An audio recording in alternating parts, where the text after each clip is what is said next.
What's up, guys? Welcome to my replay viewers. Thank you guys so much for jumping in, checking out my broadcast. Sorry I missed you live, but so glad you guys took some time to check it out. What is up to my live crew this morning? Great to see you all this morning. So glad to have you here. I appreciate you guys coming in to hang out with me on this Wednesday morning, guys. Today we're going to talk about a subject that I've been getting a lot of requests to discuss. I've been getting a lot of questions from people over the past week or so asking me the question, how do you work from home when the kids are at home? How do you work from home when your husband's at home? How do you find ways to get stuff done amidst all the distractions and amidst all the interruptions? And this is something that a lot of people are having to deal with the quarantine, with the coronavirus, with all the situations that we're dealing with. A lot of y'all are working from home. Some of you guys are stay-at-home entrepreneurs. Some of you guys are just working your day job from home, and you're trying to figure out how the heck do I get the right stuff done and not go crazy in this house in this season that we're in. All right, so I'm going to share with you guys this morning 5 tips that I have personally learned and kind of applied in our home to effectively work from home and get the right stuff done and not go crazy in the process. All right, there is a way to do it, and I'm going to share that with you from my own experience, because working at home is not a new thing for me, nor is it a new thing for many of us, and a lot of what some of these people are dealing with for the first time, we've been dealing with for a long time. So I want to share with you a little bit of what we do, how I make my home work when I got kids around, and how I get a lot of stuff accomplished without going crazy. All right, so that's our topic of conversation for today. If you know anybody that you know needs this conversation today, feel free to tag them in the chat stream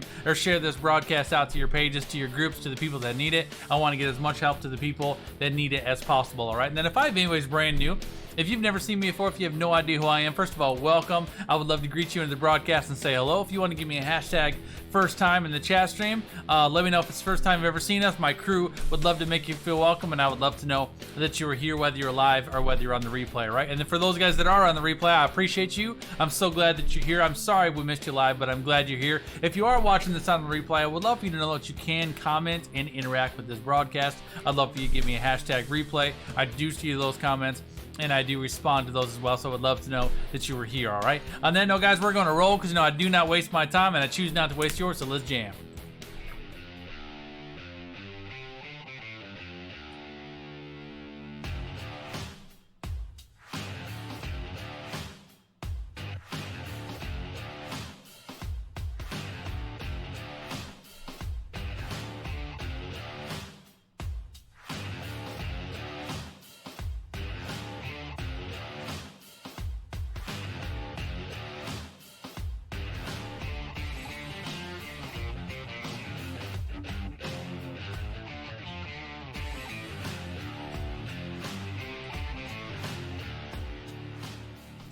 All right, y'all, that is who I am. That is what I do. Justin Kaplan Pro is my name. JustinKaplanPro.com is my website. I'm a startup business mentor and a branding strategist that specializes in helping startup entrepreneurs turn your passion, your gifting, your idea into a profitable and sustainable brand that rises up in this challenging digital marketplace to draw in the 21st century consumers that want and need what you have to offer. Guys, I broadcast live every single weekday morning from Tuesday through Friday at 8 a.m. Eastern Standard Time, hooking you guys up with business building tips, hacks, and principles, anything I can give you to help you grow your business, expand your ministry, bring your vision to life, and grow that brand of yours online in this digital marketplace. All right?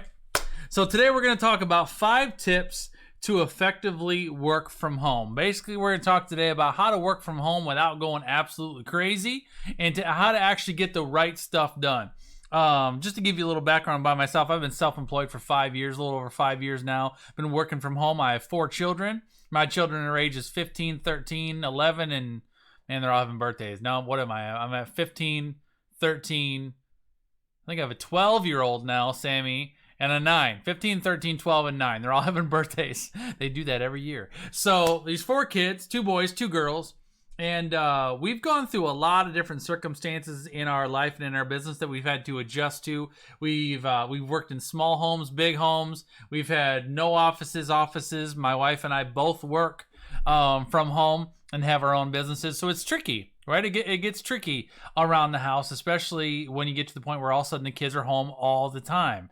And so right now in this season that we're in with the coronavirus, I wouldn't say that our lifestyle has been dramatically affected, because we're used to working from home. We're used to really being kind of confined to home. All of our business and everything operates here. And so what's happened with the kids being out of school is not that I've never done this before of working with the kids at home. It's just that I'm doing it now sooner than expected, because normally I have to make this adjustment in June when the kids are out of school. But I still, I tell my kids all the time, just because you're on summer break doesn't mean I am. And so I have to shift the way I operate our household once the kids are out of school to make sure that I can still operate my business, be effective, have the privacy that I need, get the work done that I need, and be able to be efficient and productive despite the fact that my kids have a lot more freedom than they're used to. So this is where we're at right now, is our kids are home. Now, I know some of you guys are homeschool moms, that this is like no big deal, but I know a lot of homeschool moms that their husbands are normally gone and working all day. Now husbands are working from home, and so I've had a lot of people tell me that the biggest disruption in their home is not the fact that their kids are home, it's the fact that their husbands are home. And that has caused some strain. So I know from many of us, maybe not all of us, but for many of us, homes have been disrupted, and it's a new normal trying to figure out how to operate through the season. And we just heard in Michigan, I know a lot of states are ahead of us, but we just heard in Michigan actually this morning that it's very likely and pretty much probable at this point that school is going to be canceled for the rest of the year. And so we're navigating our lives through that and trying to figure out how we develop this new routine with all the things that are going on. So what I want to share with you guys this morning, just 5 things that I have found to be personally very, very effective and very, very helpful in navigating the environment of working from home, navigating around your spouse at home, with kids at home, and all the things that go along with that. All right. So as always, I will summarize my points for you at the end of the broadcast, but I do challenge you to take your own notes and capture the information that applies to you. I'm going to start you out with a quote of the day because I just like doing that. So my quote of the day, I actually don't know whose quote this is. I've been saying this for a long time, and I can't even remember how long. I think this goes back all the way into my corporate days. I don't honestly know where I picked this quote up from, and I actually looked it up online, and I can't figure out who originally said it, so who knows? This may be my quote. I don't think so, though, because it's really good, and I'm sure someone said it before me. But the quote that I'm going to give you says, where there is an absence of communication, people will draw their own conclusions. Where there is an absence of communication, people will draw their own conclusions. I would love for somebody to put that in the chat stream for me, please, because that's an incredibly valuable and important reminder for those of us that are working from home with kids, with spouses, with all the things going on. This is the time where communication very much has to be at a paramount. All right. So let me dive into these things, and communication is going to be a portion of a lot of this as we talk through it. All right. The first tip I want to give you that I think is important to recognize is to create a schedule that works for everyone. All right, this is not just a matter of creating a schedule, but this is a matter of creating a schedule that really works for everyone. When you create your schedule, you may be someone who schedules your home pretty tightly, but maybe you have to revisit your schedule now because your husband's home when he's not used to being. Or maybe you have a schedule that works for you, but now your kids are home when they're not used to be. Whatever that can, I think there's some variables that we have to revisit here. So a few things that, for me, that go into the schedule when I say a schedule that works for everyone is, first of all, you want to take into account the ages of everyone. So maybe if you have multiple different kids, I have different, my ages, my kids, 15, 13, 12, and 9, they all have kind of different routines. If we just let them go do what they want when they want, they all have different routines. My girls like to sleep in. My boys don't like to sleep in. My boys are up usually my boys are up before I am, but then vice versa. My boys tend to go to sleep earlier, and my girls are night owls. They'd stay up all night probably if I let them. So understanding the variables of the ages and kind of way your kids work, you got to figure out a good schedule that's going to work for everyone, and take those things into account as you write your schedule. The other thing I think is important to note is the key times of day. It's up to you to control the environment of your house. And just like where there's an absence of communication, people will draw their own conclusions. Where there's an absence of structure, people will set their own expectations. I'm going to say it again. Where there's an absence of communication, people will draw their own conclusions. Where there's an absence of structure, people will, what did I say? People will set their own expectations.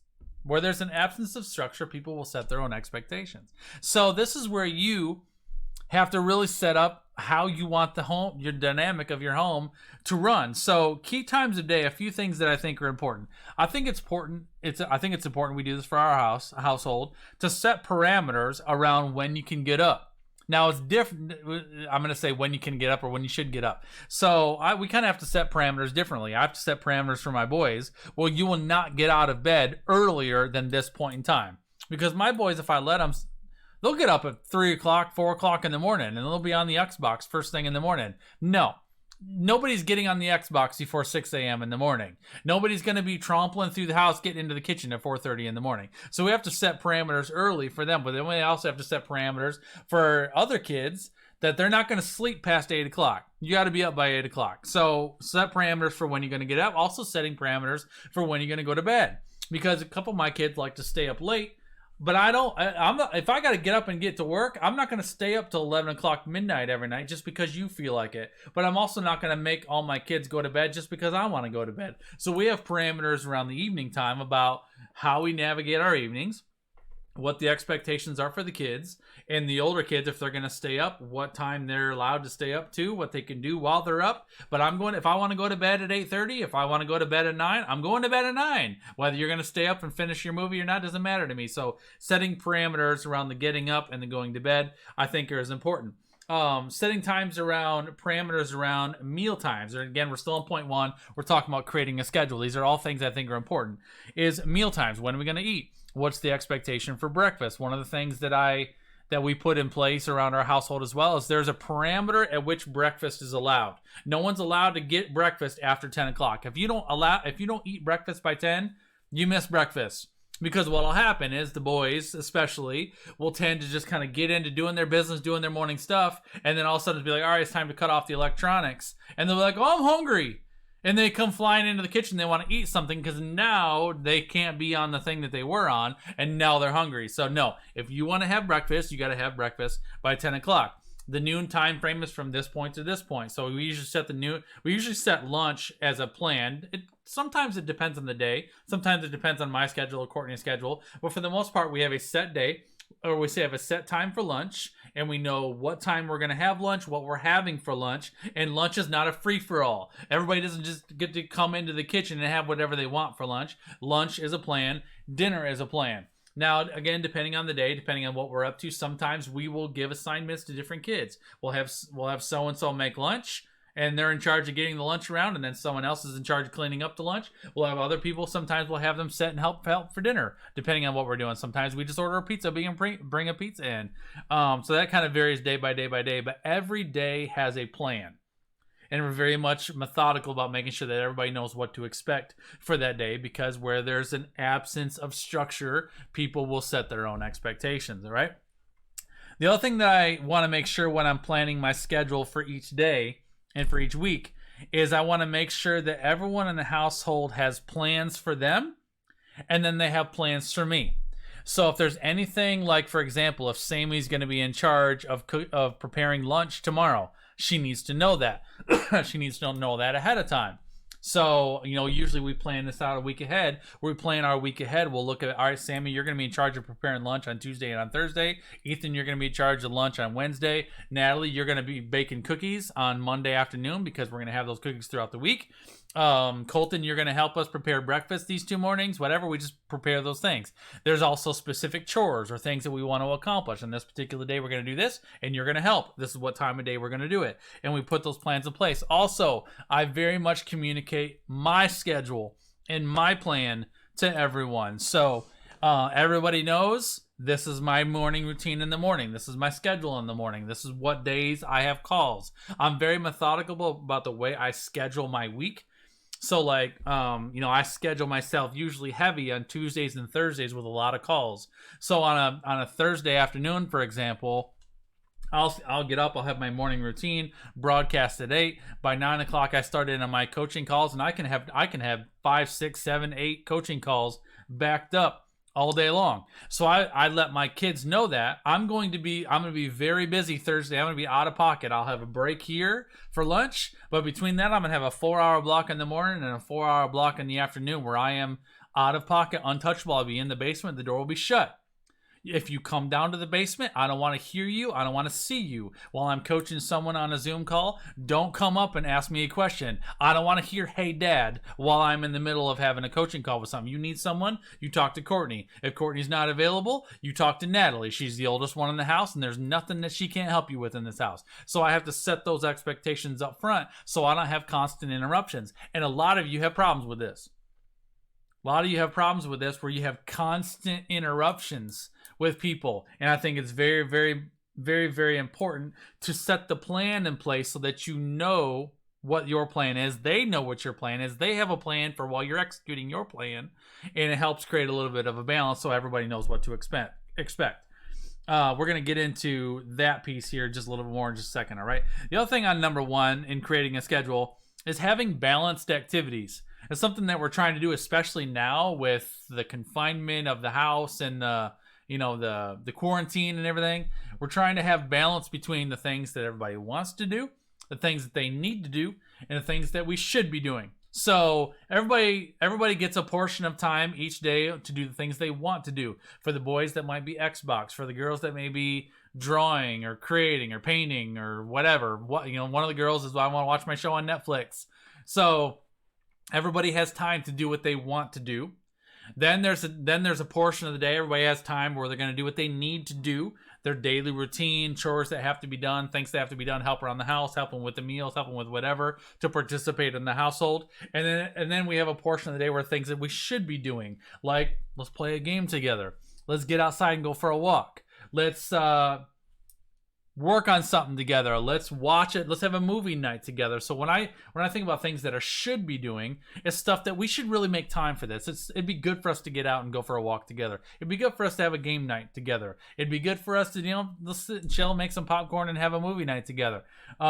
Just stuff that just brings us together and just breaks up the monotony of all the things that everybody will just stick to if there's no structure in place. So balanced activities is just finding a way to create a nice balanced mix of stuff so every day is not just the same boring mundane thing that goes on every day. We try to mix it up and make it kind of fun. The last thing on number one with creating a schedule is planning tomorrow today. Always planning tomorrow today. So we always take time to look forward to what's going to go on tomorrow, what's the plan for tomorrow, and make sure everybody understands what the plan is tomorrow so we can operate that way. Because again, where there is an absence of communication, people will draw their own conclusions. If you don't communicate expectations for what you want the kids to do, then they're going to figure they can do whatever they want to do the whole day. And then all of a sudden for a couple of my kids don't like surprises. So I know that if I fail to communicate with enough time and I drop something on them at the last minute, it's going to bother them. It's going to disrupt their spirit. Then I got to deal with an attitude. But honestly, the attitude's my fault because I didn't communicate to them effectively. So I want to make sure that everybody has enough firsthand knowledge of what the plan is, what the expectation is, what the schedule is, so that they can all be on board and we can all do it. And it creates much more ease and much less stress. All right. So just a few things on creating a schedule. Again, a schedule that works for everyone, and this includes your spouse. This isn't just about kids, because some of you guys have spouses at home that aren't used to being home all day. And a lot of being stuck at home absolutely drives them wild and crazy. So you might have to really have a real honest conversation and be like, what does an ideal day look like to you? We're all adjusting. We're all trying to figure out how we get through this together. So what would be an ideal schedule for you? And you're going to have to probably get that person involved with helping plan the schedule so they can buy into it. Because I'm looking at some of you moms that are planners, schedulers. You run your household like a tight ship and your husband's used to being gone all day.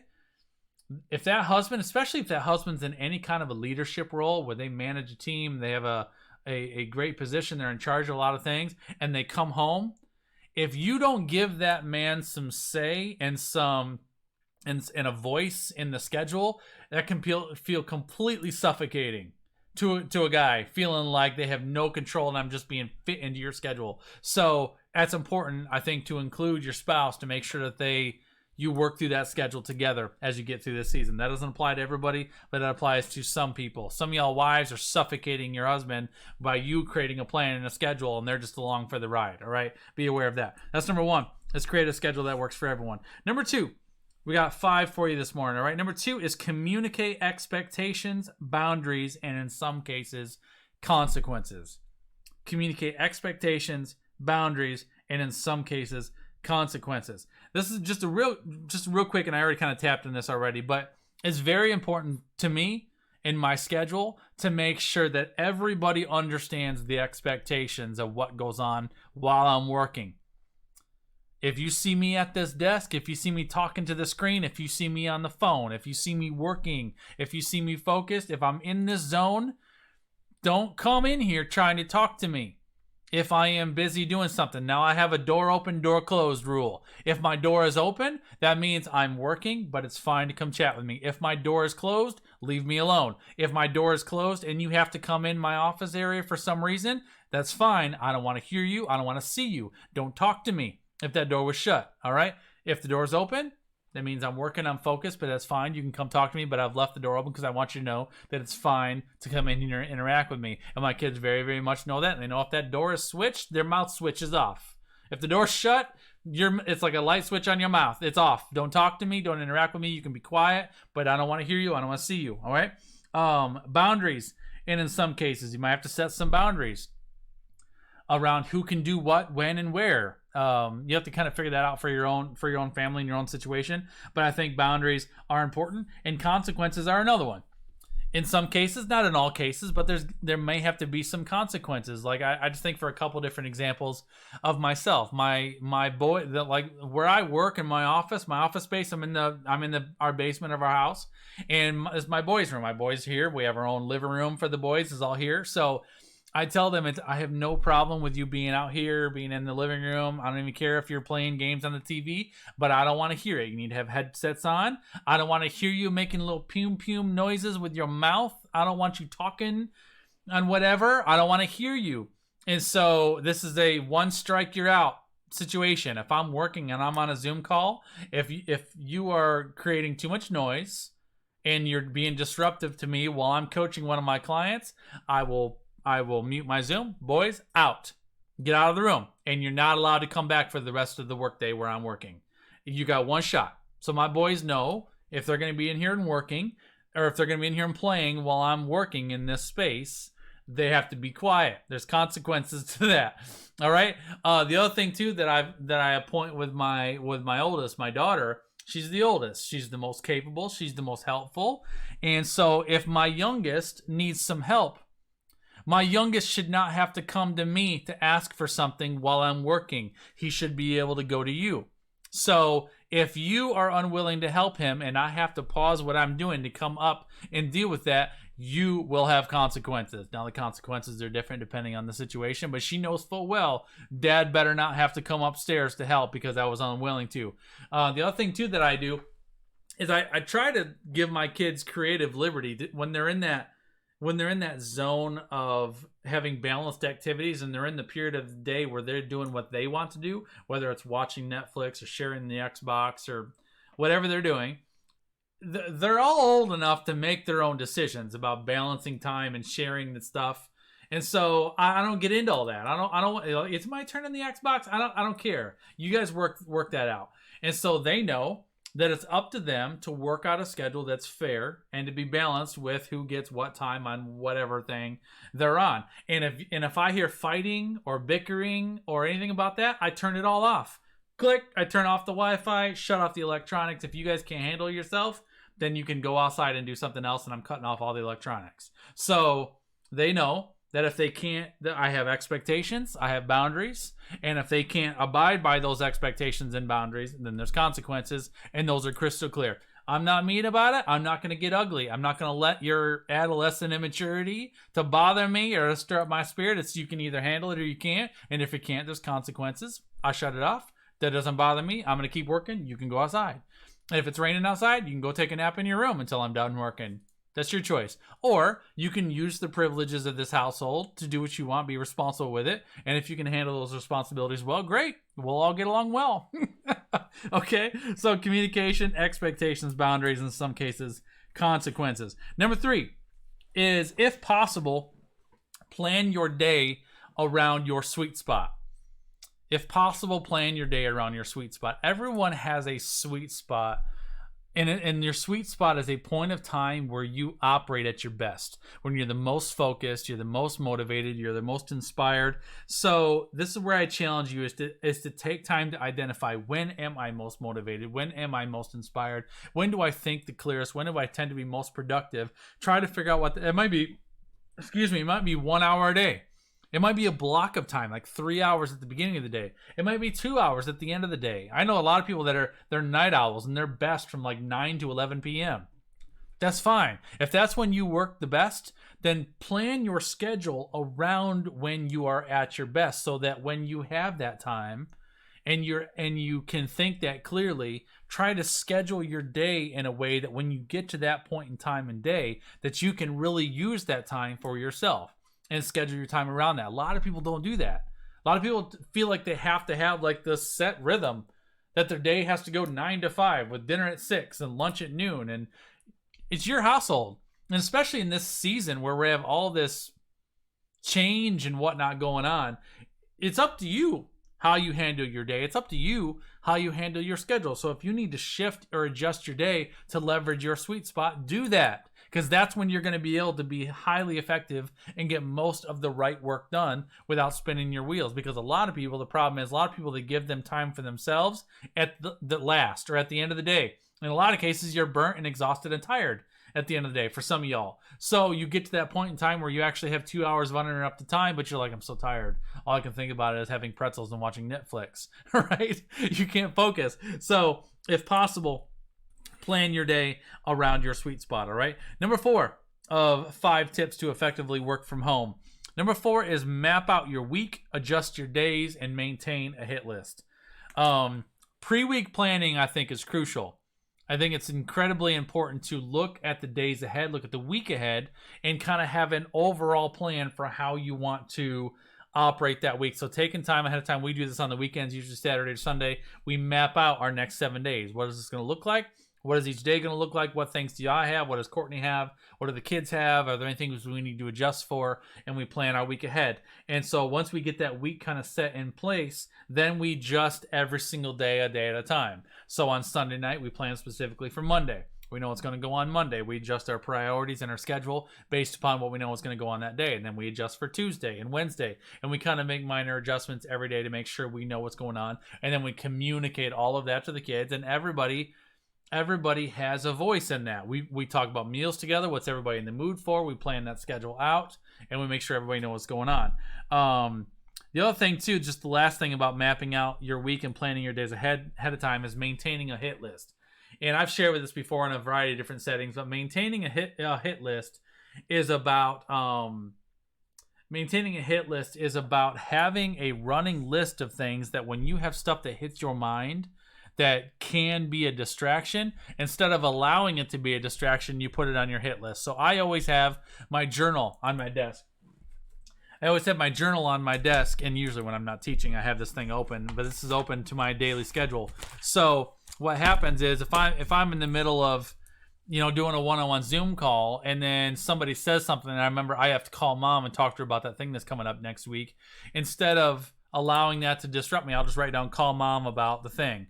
Or if I'm in the middle of trying to focus and create something or work on a project, and I get this thought, I need to check the mail to see if that thing showed up yet. Instead of being like, I need to go check the mail, and getting up and actually going and checking the mail, I'll just write down, check the mail, to see if that thing has showed up yet. And so I'm taking distractions that are in my mind and dropping them on a hit list, so that I don't forget the thing that needs to be done, but I also don't allow it to derail my momentum of what I got in front of me right now. Because the biggest distraction that many of us have are not Facebook, it's not social media, it's not videos, it's not our kids, it's not our dog. The biggest distraction that many of us all have is our mind. It's the fact that every single thought that passes through your brain, you allow it to distract you and shift your focus from what you were working on to that thought now. And the average human being takes an average of 15 minutes to regain focus on what you were working on every single time you were distracted. So what I do by keeping a running hit list is every single time something comes in my brain, that's a thought that I'm like, I need to do that, I'll write that down real quick and drop it immediately to my hit list and keep right on focus, and I don't skip a beat because I haven't forgotten the thing, but I also haven't allowed it to be a distraction. All right, so that is keeping a running hit list. The last thing, number 5, that I want to give you, and I'm gonna get you out of here because I want to be a good steward of your time. Number 5, the last one, is to take frequent breaks. Take breaks often. Especially get outside. Like I'm on the bottom floor and I like to go out my back door, just go out for a walk in the grass for a second. Bare feet, just get my feet on the earth, reground myself to the earth, get out and get some fresh air, get some sunlight.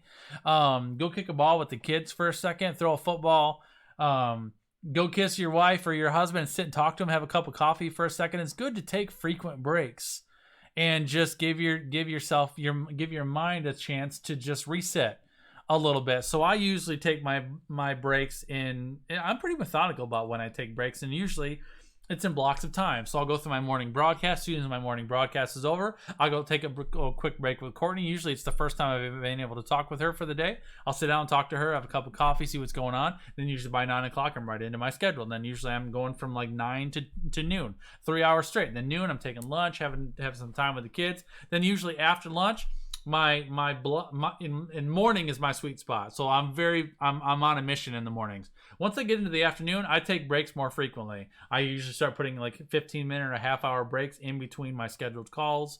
I'll go and sit and talk to the kids, or I'll go outside and do something with them, and I try to introduce breaks as much as I can and more frequently throughout the day as the day goes on, because it's just good for your brain. I think it's good for your spirit, it's good for your brain, and it keeps you fresh. The other thing that I'll tell you, and I'm going to leave you with this one, last one, is that spontaneity goes a long way. Don't be afraid to be spontaneous. I think y'all agree with that? I think spontaneity is fun. So try to find ways to just mix it up with your kids a little bit. Like, I don't know. I was thinking of a circumstance I had recently, like maybe lunch, lunch is planned for noon. Maybe lunch is planned for noon tomorrow, and then I'm like, you know what I'm gonna do? Like for lunch today, instead of having Sammy make lunch, I'm gonna come upstairs at 1:45, and I'm gonna be like, change of plans today, y'all. We're all having hot fudge sundaes for lunch. And just, why not? Just do something fun. Or if the kids think, or if the kids know that I have a schedule that's going to go from like 2 o'clock to 6 o'clock, and I have a full afternoon that's unavailable, and I end up having a cancellation of my schedule where I have an hour free. Then if I have an hour free, what can I do to put some spot? I could just sit here and work for the hour, or I could go do something fun. Guys, let's go for a bike ride, and let's go take a bike ride around the neighborhood real quick. Just find ways to mix it up. You might mix it up with your spouse. So maybe your schedule is, normally you guys are going to bed by 10 o'clock, and you go and whisper in your spouse's ear and be like, we're going to bed at 9 o'clock, and you know what that means. And so you tell the kids, guys, we're real tired. We're going to go to bed at 9 o'clock tonight. I don't want to hear you, see you, enjoy your movie, and we're going upstairs. So introduce some spontaneity in any way that you can, because I think it can really just kind of fuel everybody in this season where there's just a lot going on. It's so easy to fall in the trap in the mundane. Y'all agree with that? And so finding ways to be creative, have fun with your family, and realize that this is not a burden. This is not a burden that you're all in the same house. These are your people, y'all. I mean, my family's my people. There's no other people in the world that I would rather be stuck in the house with all the time. I love my family, but there's so much tension and pressure and stress and it's just unnecessary tension that's going on in a lot of homes right now, simply because there's a lack of structure and a lack of communication. So a few simple, quick things, y'all. Those are 5 things that I think are highly effective, and a couple of great ways to help you just bring some structure back into your home. Let me put this summary up on the points, or summary points up on the screen for you. There you go. 5 different things that I encourage you to do. Again, where there's an absence of communication, people will draw their own conclusions, and where there is an absence of structure, people will set their own expectations. Those are 5 of my tips to help you work effectively from home. I got a whole bunch of y'all that are brilliant. Y'all, listen, Got a whole bunch of guys that are brilliant. I've got a lot of stay-at-home moms, a lot of homeschool moms. Some of you guys are just brilliant in a lot of this stuff. So if any of y'all have any other additional tips that you want to share with people, please post those in the chat stream. Even those guys that are on the replay.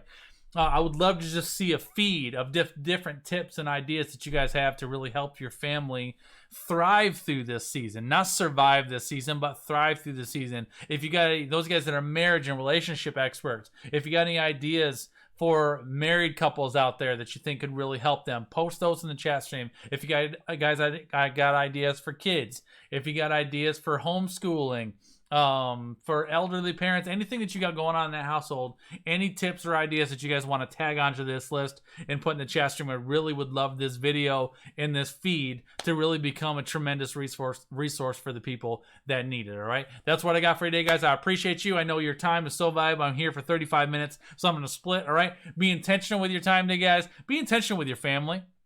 Be intentional with those children that you have, with that spouse that you have, with the time that you have, because a lot of us have a lot more time available to us than we've ever had before. So be intentional with what the Lord has put on your plate today. Be a good steward of what you got in front of you, and I will see you all around the web. All right, take care. God bless. I'll see you guys later.